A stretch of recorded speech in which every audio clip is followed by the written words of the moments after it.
నమస్తే, నా పేరు మందగిరి వెంకటేష్ యాదవ్. ఎర్రగొండపాలెం నియోజకవర్గం తాజా గ్రౌండ్ రిపోర్ట్ గురించి మేము దృష్టికి తీసుకొని వచ్చే ప్రయత్నం చేస్తాం. ఎర్రగొండపాలెం ఎస్సీ రిజర్వ్డ్ నియోజకవర్గం నుంచి వైఎస్ఆర్ కాంగ్రెస్ పార్టీ అభ్యర్థిగా తాడిపత్రి చంద్రశేఖర్, అదేవిధంగా తెలుగుదేశం పార్టీ అభ్యర్థిగా గూడూరి ఎలక్షన్ బాబు. ఇక్కడ తెలుగుదేశం పార్టీ అభ్యర్థిగా 2 సార్లు పోటీ చేసి ఓటమి చవిచూసిన బూదాల అజితారావు కాంగ్రెస్ పార్టీ అభ్యర్థిగా బరిలో నిలబడ్డారు. మొత్తం మీద ఇక్కడ ట్రయాంగిల్ ఫైట్ అని కొందరు విస్తృతంగా ప్రచారం జరిగిన చివరికి ముఖాముఖిగా పోటీగానే ఇది మిగిలింది. మొత్తం మీద ఈ నియోజకవర్గంలో అత్యధిక పోలింగ్ శాతం నమోదైంది. గతం కంటే భారీగా ఓటింగ్ శాతం నమోదైంది. 89.04% ఇక్కడ ఓటింగ్ శాతం నమోదు కావడంతో పెద్ద ఎత్తున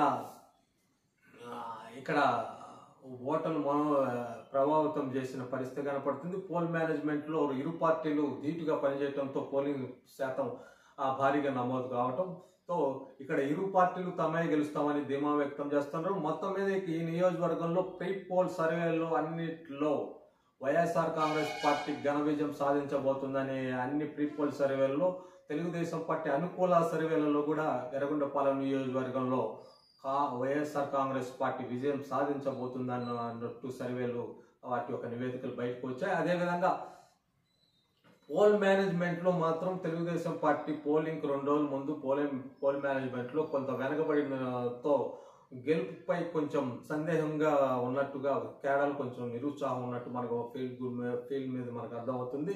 అయినా ఏదైనా ఇక్కడ తాము ఖచ్చితంగా గెలుస్తామని తెలుగుదేశం పార్టీ ధీమా వ్యక్తం చేస్తున్నా. వరుసగా 2009, 2014, 2019 వరుస 3 ఎన్నికల్లో ఇక్కడ తెలుగుదేశం పార్టీ గెలిచిన పరిస్థితి లేకపోవడంతో ఈసారి ఖచ్చితంగా కేడర్ అంతా కలిసికట్టుగా పనిచేసి తాము గెలుస్తామని ధీమా వ్యక్తం చేస్తున్న నేపథ్యం అయితే ఉంది. కానీ ఇక్కడ వైఎస్ఆర్ కాంగ్రెస్ పార్టీ ప్రీ పోల్ సర్వేలన్నీ ఖచ్చితంగా వైఎస్ఆర్ కాంగ్రెస్ పార్టీ గెలుస్తుందని చెప్పిన నేపథ్యంలో అదేవిధంగా అభ్యర్థి తాడిపత్రి చంద్రశేఖర్ కూడా అదేవిధంగా పోల్ మేనేజ్మెంట్ చేస్తూ పార్టీకి వ్యూహాత్మకంగా తనదైన శైలిలో ముందుకు పోయి విజయ దిశగా అడుగులేస్తున్న పరిస్థితి. పోల్ మేనేజ్మెంట్ విజయవంతంగా చేసుకున్నాడు. అదేవిధంగా ప్రీ పోల్ సర్వేలు కూడా తనకు అనుకూలంగా ఉన్నాయి కాబట్టి తన విజయం ఎవరు ఆపలేరనే ధీమాగా ఉన్నాడు. మొత్తం మీద ఇక్కడ అధికారం వైఎస్ఆర్ కాంగ్రెస్ పార్టీకే ఎడ్జ్ ఉందనేది మన ప్రీ పోల్ సర్వే బట్టి చూస్తే అర్థమవుతుంది.